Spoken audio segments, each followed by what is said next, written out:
This morning we're going to learn a fascinating mimer. Highly original, seminal mimer. It's almost like Chassidus brought us to this place and then the Rebbe takes it further. There's no earth-shattering questions, just incredible clarity about the concept of the incense, of the Ketoret, and this just makes sense, as you'll see. Ki Tisa. The mimer was delivered by the Rebbe on this Shabbos. The date was Tes Zayin Adar, the 16th day of Adar, and the year was Tafshin Chav Ches, which corresponds to 1968. The mimer is actually edited. Hine beparsha zu mevuir inyan avedas ha'aveda b'mishkan u b'migdash. In this week's Torah portion, it speaks about the services, the things that had to be done in the Mishkan and the Migdash, which is called the Mishkan. And what is that? That's inyan ma'aseh ha'ketoret, the concept of the incense. This was one of the primary things that were performed in the Mishkan. Despite the fact that this is also mentioned in the previous Torah portion. In Parshas Tetzaveh, we do have a discussion of the concept of incense. And similarly, v'chein b'parsha haba'ah, in next week's Torah portion, which is called Parshas Vayakel, that we're going to hear about the Ketoret there too. Avol sham medubar rak b'chlalos. But in those Torah portions, it's spoken of in a broader fashion. U'b'parsha zu, but in this week's Torah portion of Parshas Ki Tisa, mevuir ha'inyan b'pratis. Here we get the details. Dahainu, what details are we referring to specifically? The preparations made in order so that we might bring the Ketoret.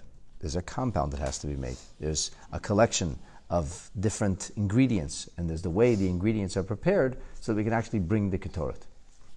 And that's only found in this week's Torah portion. And also the list of ingredients that comprises this incense that was brought. Similarly, in this week's Torah portion, we uniquely have Goydel ha'inyan shebezeh. There's something in this week's Torah portion that conveys the overriding importance of the Ketoret. Halavim hakshurim bazeh. The negative commandments of the Torah, instructions were given of things that we must not do. And in addition to the details of what we're not supposed to do, it is also conveyed to us chaymer ha'inyan, the seriousness of what we speak of. So much so, the Torah indicates that there is a consequence, which is the opposite of life. To one who might violate these Torah proscriptions. So this idea that there could be such a consequence, in other words, that you're playing with fire, quite literally, and you have to be exceedingly careful about the Ketoret because this is something of extraordinary power and something that has an incredible amount of importance. So we see that oftentimes from the consequence. It's interesting that the Mishnah says that you don't know the reward of a mitzvah. So it says no mitzvah should be light. No mitzvah should be trifled. Why? Ein ata yedea, we don't know schar shel mitzvahs. We don't know the reward of a mitzvah. What Hashem's remuneration will be, we'll only find out in the other world. But it says when it comes to negative mitzvahs, we do know. How do we know? Because the Torah does talk about consequences. Even if those consequences don't actually unfold, the fact that such a consequence could be applied to this does indicate that certain negative sins are worse or more damaging than others. And therefore, if you want to know how serious Ketoret is, how important it is, take a look at the consequence that the Torah attaches to it. Here, there's a consequence which is so heinous, so severe, so egregious, that we talk about even the concept of Hepech HaChaim, the opposite of life. And that is only found in Parshas Ki Tisa. Shekan mevur chaymer ha'inyan. One would only get a sense of how serious the scents of the incense are when you read this week's Torah portion.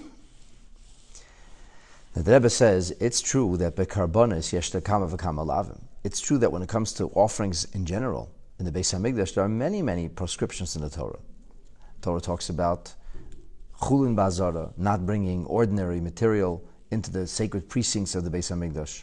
The Torah talks about shchutei chutz, taking things which are designated for a korban and maybe using them or going through the motions outside of the Beis HaMikdash, and there's some pretty serious consequences attached to that.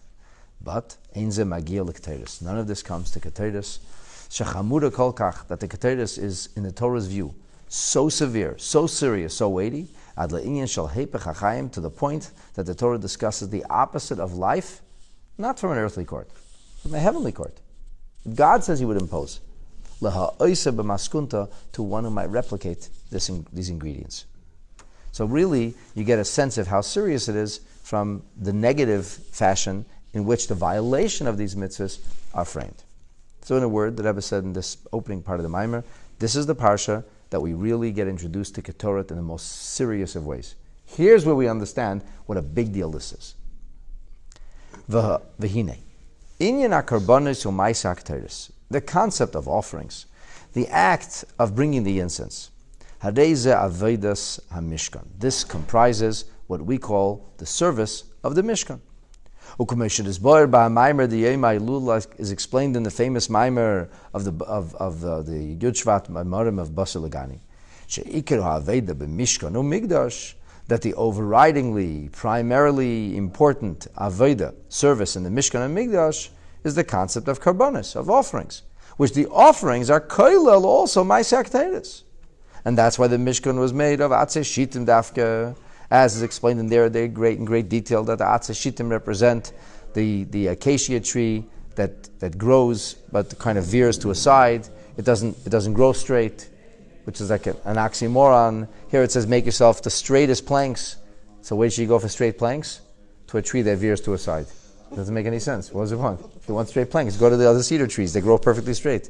No, perfectly straight planks, but from those cedar trees. So clearly there has to be some kind of message here, and the Shita, as we learned, is about hatoya, about turning, about the going beyond the call of duty, and how that accomplishes the most amazing things. And all of that is couched or framed within the terminology, the idea and ideals of the offerings, of the karbanos. And that through all of this, that through the atzei shittim, which can house the karbanos, there comes the concept of v'shachanti b'seichem, God's presence amongst us. The hine klolos inyan karbanos, the general concept of karbanos, who inyan is, of course, as per its name, kiruv kol hakoyches. Korban comes from the word kiruv, a closeness. So it means to bring close all of your faculties. Va'ad lahakiruv, to such closeness that is enjoyed and appreciated and experienced through the korban. Asher raza de korbano, elad raza de insaif. Till the Zoharic statement, which is invoked numerous and copious times in Maimarim of Basar Lagani, that the mystery of the korban, or the secret of what it unlocks, is that it reaches to the very deepest and stirs the very most profound essence of the infinite. So till here the Rebbe said, all karbanos are important. Ketoret is a part of karbanos. So whatever gets done in the Beis HaMikdash is important. Beis HaMikdash is an important place. Very powerful and important things happen there. Yeah, but the Ketoret is different. The Ketoret stands out. The Ketoret remains unique. The karbanos nikroim achila, because the karban is used, the terminology of consumption is used. Kumesha kosov, like it says in the Torah when it describes the karban and it describes the concept of the offering, it says karbani, my karban, says God, lachmi liishai, my fire bread, my fire offering. In other words, bread is something you eat. That's why we're called God's friend, partner. The Pirush Rayasi, Parnasasi, that we provide for God. Kaviyachol, so to speak. That God says, I want you to provide for me. How do you provide for me? Well, you bring Mishnei Tamidim, you bring the offerings that are brought in perpetuity. Like it says in the Medrash, Yisrael mefarnesem la'aviyim shabashamayim. The Medrash Hashirim says that the Jewish people actually provide. We give like prosperity, we sustain, as it were, God. God says, I need to be sustained. I need you to take care of me. And to take care of me is the karbanos. I have an amazing Rashi in Parshas Pinchas that says like there was this king who was a princess who was dying, and so the king said to her, "Tell my children not to forget me," and the princess said, "Tell your children not to forget you. How about you don't forget your children?" It's like this whole relationship thing, and it's all centers around what? It centers around the korbanos. The korbanos. Moshe Rabbeinu says, "Make sure you take care of the Jewish people," and God says to Moshe, "Yeah, make sure to take care of me." Don't forget about me. So we have a responsibility towards Hashem. But Ketoret is not achila. Ketoret is not a meal. Ketoret is not what sustains us. The Ketoret is reyach. This is the concept of scent. Despite the fact that because in holiness, everything that is true and real will be found in every dimension of holiness. Which means that if there's a concept of reyach, it'll be found in the korban too. So if there's an idea of reyach, and reyach is an important part, that by korbanos you also have yeshna inyan reyach. There's a notion of a scent also, like it says with regard to the korbanot, reyach nichoach laHashem. God calls the korbanot, the offerings, a pleasing aroma. But primarily speaking, the korban represents consumption, food, eating, not the idea of scent, not the idea of the aroma. Pardon me. Yeah, ben nukva the pardashka yemonis the pardashka smolis. Where do we find this difference between nostrils? Notice what gets in deeper. What touches the person in a more? We say there's the right nostril and the left nostril. By the way, if you Google this, you'll find on chat rooms people discussing if they snort cocaine, which nostril they should snort from. I'm not kidding with you. It's like I was shocked to see that when I was researching this. But the point is that in Zohar, it speaks about the human body as a metaphor for the divine psyche, and everything that's in the material world is a reflection of a deeper spiritual truth. And we have a right nostril and a left nostril. An aroma is ingested, or the intake of aroma happens through the nostrils. You don't smell through your ears, you don't smell really through your mouth, you smell primarily through your nostrils. And there's a difference of in smelling something deeply through your right nostril or your left nostril, where the right nostril is said to get to the brain more quickly. So the point is like this. This is a discussion of the Zohar by the Pardashkas about the nostrils. So if they say the korban, the idea of the korban is reyach, so there should be a discussion of, so which nostril? Which of course right and left represents chesed and gvura, and there's a lot to be said about the nostrils and what they represent. But there's no discussion. It is what it is. It's like a person. I smell. You smell the aroma. I smell the aroma. Whatever. It's not an aroma thing. So we don't make a distinction between this nostril or that nostril. But when it comes to something which is uniquely aroma oriented, there we say that's what's the difference. And the fact is that the Pardashka discussion only centers around the Ketoret, not around the korbanot, which indicates that the reach element of the korbanot is secondary to the korbanot. That's not what the korbanot are really about. The korbanot are primarily achila, consumption, food, in the metaphor. But the Ketoret, that's the primary focus on reach, on aroma. And that's dafke gabe Ketoret. Kivan shadafke b'Ketoret hine inyan inyanahu reach. Because only when it comes to incense is it about the scent. This is what really makes sense. Pun intended. V'halkein. It's within the power of the Ketoret. We're now being introduced to something incredible. Only when it comes to the Ketoret is there the power of full transformation. What does that mean? The korban has to be brought from that which is kosher. If you can't eat it, don't expect to feed it to God. If it's not kosher, it's not kosher for a korban. If it doesn't work in the kitchen, it doesn't work in the Beis HaMikdash. And that's because certain things can't be elevated, can't be transformed. But when it comes to the Ketoret, we have a different idea. The Ketoret, yesh negam inyan hamor, there's the myrrh. And the myrrh is said to be the extract of an animal in the Far East, and the extract comes from the blood of this animal. And the animal is not kosher. There's actually a machlekes rishonim what myrrh is, if myrrh is from a kosher source or a non-kosher source. But the Alter Rebbe favors the approach on a mystical level that it's a non-kosher source, and he says the myrrh is able to be used as incense. In other words, something Hashem created. It's on the dark side, if you will. It's on the Sitra Achra. It's not untied. It's not prepared for elevation, and yet Ketoret can elevate it. And like the Alter Rebbe says in a Maimer on Megillah Esther, be'inyan shisha chadashim b'shemen hamoir, that in order for the woman to meet Achashverosh, so the Megillah talks about the process of beautification and whatever it was, all these cosmetics and so on and so forth, that took place over a longer period of 6 months. And it says there was 6 months in which they would immerse regularly in or take these myrrh baths or myrrh treatments. And the name Mordechai comes from the name Mira Dechaya, which Mira Dechaya means is based on the idea of incense and aroma. So over there he explains that the Shisha Chadashim, the Shisha Chadashim B'Shem and Amor, he talks about the idea of transformation, which of course is the whole idea of Purim. The full Vinahapech, the full transformation of the negative into the positive, or the house of Haman. Imagine the residence of Heinrich Himmler would become a yeshiva. That's what happened. Haman's house was given to Achashverosh and it was given to Esther and Mordechai. They turned it into a kollel. Little children were learning Torah in there. It's a huge compound. And it became the central address for Jewish people, for the study of Torah. That's full transformation. And the Rebbe says that it actually goes further. Not that one of the 11 ingredients comes from Klippa, but furthermore, each and every one of the 11 ingredients is linked by dint of the fact that it's 11 to the concept of the other side. How's that? The Ketoret has to have specifically 11 different ingredients. And if it says if one is missing, it says some very severe things. A lot of people, when they even recite the korbanot, they count in the finger.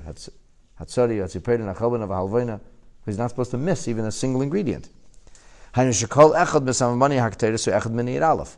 it's not like the 11th one is the last one mentioned. We got 10, and then in the 11th one. There are 11 samamani akteris. You're saying, so what? Well, the thing is like this, the Yud Aleph, the number 11 is Inyan Halu'umazeh. That represents the concept of the dark side, the other side. She'enoi k'mei b'kedusha, shesham by b'kedusha, we say, Eser v'le achad asar. How many spheres are there? How many keichas ha-nefesh? How many levels in Atzilus? Eser spheres. The number is always 10, but that's in Kedusha. Of course, we know the number 10 from the abacus is the concept of completion, wholesomeness. Mathematics is always done in tens, and that represents the idea of order, rhyme and reason, that which is straightforward, that which makes sense, that which is so to speak logical. It fits in the system. 11 fits nowhere. It's off the charts. You're right. The Klippa doesn't fit.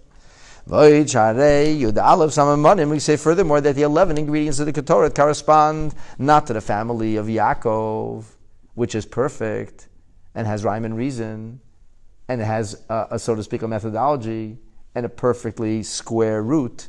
But when it comes to Esav, it says there was Yud Aleph Alufi Esav. There are 12 chieftains of Esav. Esav, of course, has a holy source. He is the son of Yitzchak, the grandson of Avraham Avinu, but gone very bad. The Hainu Shebekol Echad Misamani Akteris who connected Echad Me'aluf Esav. It's not only there's an 11th. The 11th ingredient corresponds to Esav. No. All 11 ingredients correspond to the 11 chieftains of Esav. If so, each one of the 11 they're each linked to the dark side. The concept of Ketoret represents not simply taking that which is mundane, ordinary, but prepared for holiness, or available for holiness, but rather taking that which is off the charts, beyond the pale of what we consider to be decent, and that which is seemingly, superficially, impossible to utilize in the service of Hashem. Far gone. That is turned around. That's the power of Ketoret. To be able to turn the darkness into Kedusha. And the power to do this, this is because Ketoret is represented by the concept of aroma, which aroma is magila maila yesim karbanos. It reaches more deeply and more profoundly than the offerings. So now we're going to talk about the maila, the virtue of reach. That the reach magia be'etzem hanefesh can reach the deepest part of the soul and the psyche and the consciousness. Therefore, it's b'koyach hareach dafke, the dafke reach chazak. It's within the purview of scent, and specifically a very, very pungent scent, a powerful, piercing scent, la'oider mehashina, to awaken from a sleep. Shezeh b'koyach hareach dafke. This can only be accomplished reach. Reach stirs, aroma stirs, it awakens. Ve'inze b'koyach ha'achila. But food doesn't have that power. Adarabah. On the contrary, guess what happens when you eat too much? You fall asleep. The food puts you to sleep. Achilu geremes l'shina. And that's why it says in Maseches Yoma, which is, by the way, today's Rambam, every Jew in the world eats twice as much on Erev Yom Kippur. It's a mitzvah to eat Erev Yom Kippur. It's a mitzvah. You're supposed to eat twice as much as you eat during a regular day. If you have 1 meal in a day, you're supposed to eat 2 meals in Yom Kippur. Twice as much. One Jew in the world doesn't. The super Jew. The Jew who is higher than all others. The Jew who represents every one of us in the Holy of Holies. And his name is the Kohen Gadol. And you say, hey, if he's the super Jew, he should be doing 3 times as much. He should have a supersize me day. And the answer is no. He doesn't get that. Why not? And the answer is because Michael maybe is Hashina, because lots of eating brings sleeping. And the Kohen Gadol is not allowed to sleep on the night of Yom Kippur. So special people were appointed to keep him up.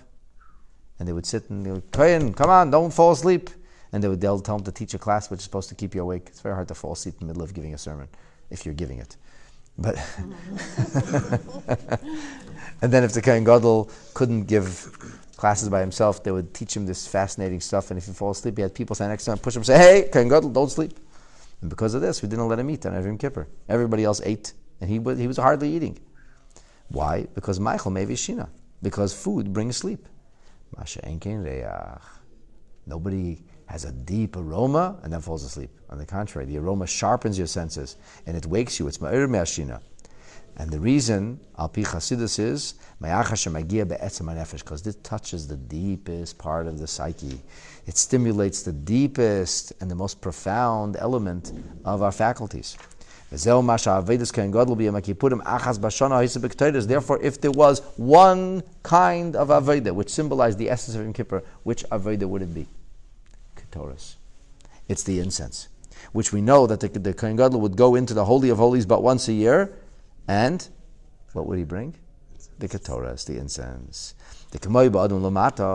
Just like the way Hashem made us in the image of what goes on high, that we have this idea that that it is scent, an aroma that's able to awaken and stir the deepest part of the soul and psyche.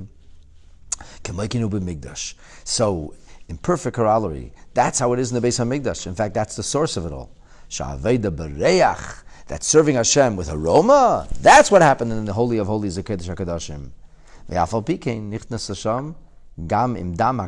though he brings the Gam HaKarbanos, even though he brings some of the blood of the offerings as well, but that's not the primary thing. The primary thing in the Beis HaMikdash is not the blood that goes into the Holy of Holies, but it's Ikar Aveda B'Kodesh HaKadoshim is the Ketoret. And the Chidush of Maisa Ketoret B'Yom Kippurim, the difference in what happens in Yom Kippur, which is unique and apart from what happens during the rest of the year, that was in the Kodesh HaKadoshim, that was all Ketoret related.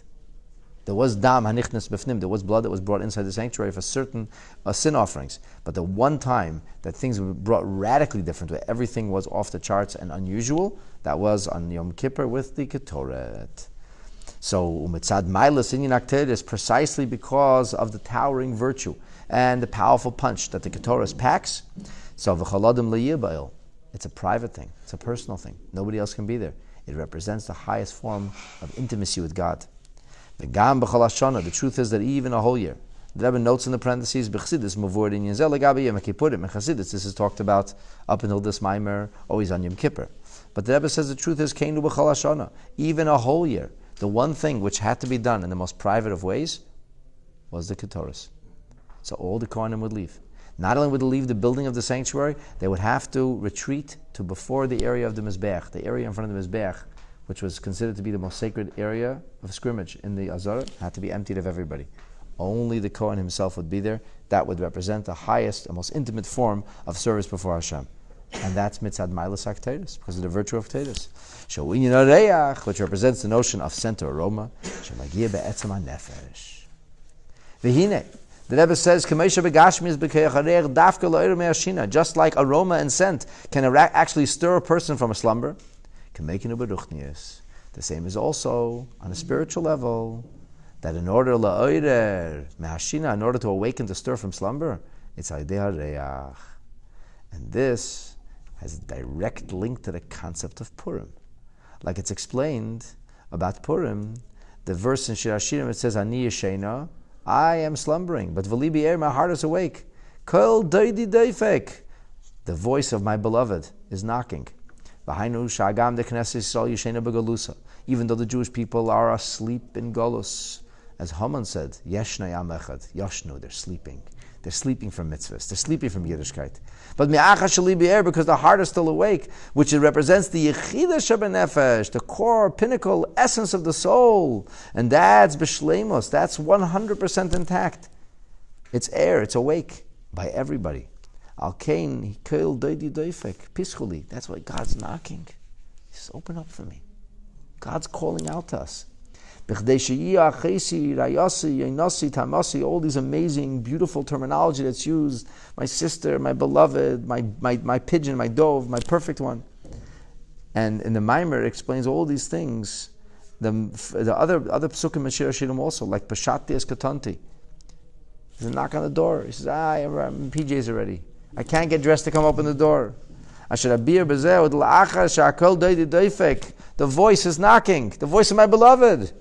So what did the Jewish people answer? Oh, sorry, I can't come to the door to answer the door to you. Why not? Pashati eskatanti, I already took off my clothes. I'm in bed already. How do you expect me to get dressed? The Tzemach Tzedek explain in their manuscripts and their writings at Shir Hashirim, and as well as in the writings in the Medrash Rabbah, that Pashati eskatanti means that it's referring to Big Day Kahuna. That this is a euphemistic reference to the clothing of the Kohanim, and the Big Day Malchus, the clothing of Jewish royalty, which have been stripped from us. We're in Golus. It's no Beis HaMikdash. Nobody wears the Kohanic raiments. There is no king amongst the Jewish people. King Tzidkiyahu was killed. There's no king left. No king from the house of David. The Rebbe says, any moving Ashaychas, what does that have to do with Kohanic clothes? What's the connection? This is talking about our clothes, but our involvement in Yiddishkeit. They explain over there because I'm sleeping, I'm slumbering in the exile, and now the voice of Hashem is knocking to awaken from our sleep, from our slumber. The tshuva, the response comes, Pashati eskatanti. We don't have the clothing anymore. We're missing the Kohanic clothes. And because we're missing the Kohanic clothes, what can't we do? We can't do the karbanos, and most importantly, we can't do the ketoret, which is all called the reach nichayach, and especially the ketoret, which are reach. What would reach do? What would the scent do? What would the aroma do? The aroma would wake us from our sleep. So here we are sleeping in Golos, and God's knocking on the door. Wake up! Hey, hello! Open the door for me. We say, can't wake up. Well, I can't wake up because my clothes are off. So put your clothes on. I don't have my clothes. So why can't you wake up anyway? Because I need those clothes to wake up. Because those clothes are linked to the reich necheach. Those clothes are linked to the aroma. And the aroma is what can wake me up. The reich is me'er me'ashina. And since those clothes are no longer here, echach al bashana. How am I supposed to get dressed? How am I supposed to awaken? So the Jew cries out in Galus, I'm sleeping. I can't wake myself. I can't rouse myself. The Holy Spirit responds in the name of HaKadosh Baruch Hu. How do you expect me to go and get dirty? I washed my feet already. What does this mean? The Beis HaMikdash nikra hadayim raglav. The Beis HaMikdash is called metaphorically the footstool of God. Beis HaMikdash haya hashras hashchina. The Beis HaMikdash over there, that's what the Shechina was. As it says in the verses with Shlomo HaMelech wondering aloud, the highest of heavens cannot contain the presence of God, and this house will contain the presence of God. She says, to me, a kayemes. It's not just Shlomo HaMelech one time wondered. It's an ongoing wonder. God says, I have washed myself. I no longer bring my presence into this world to the Beis HaMikdash. So how do you expect me to come now? So we have this conundrum. We don't have the clothes, we're sleeping. We can't have the Ketoret, we can't rouse ourselves from sleep. We're sleeping in Galus. God says, yeah, I know, I can't come into this world anymore. I rinse myself off in this. I can't get dirty anymore. I can't come into this world anymore. So what are we going to do, my friends? We're in big trouble. And the Rebbe comes along in this Maimer and he says, relax, it's okay, because the idea of karbonos and the tefillos, this represents, even though we don't have the idea of the actual offerings, we have the prayers, and they correspond to the karbonot. And therefore, and there's also you have the idea of Ketoret, which this is the idea of tefillas mincha. Mincha. Mincha when nobody can come to make the minyan. That's when it's minchas ketores. That's the incense. That's like it says, like it explains in the Drushim, in the Maila of Tfilas HaMincha, with regard to other prayers, that it says, Elijah the prophet was not responded to, except when he davened Mincha. Because Mincha, like it says in the Haftarah of this Shabbos, It's the Shabbos that it says that prayer makes a difference. It brings forth the presence of God in the inner track of reality. But in order for it to come into the outer track of reality, that requires mincha. And why does it require mincha? Precisely because everybody's busy in the middle of doing things. And when you can rouse yourself in the middle of your day, and you can pull a time out and daven mincha, so then you have the idea to bring about this incredible kind of response from HaKadosh Baruch Hu. And the Maimer goes on to explain, goes through the details of the Maimer of Shir Hashirim, and it's a very empowering Maimer because it reminds us that ultimately, even though we don't have the Beis HaMikdash, we don't have the Kohanic raiments, nonetheless, we still can rouse ourselves from sleep. We still can. And we will, Eretz Hashem. And when we will, and we wake ourselves, HaKadosh Baruch Hu wakes towards us, and Eretz Hashem, very, very speedily, and in our time, all the beautiful things of Purim, Oida v'Simcha v'Sas and v'Yikar, the light and the happiness, the joy and the glory, will all be revealed in real time. B'mheira u'bi'ameinu. Amen. You say that the Ketoret is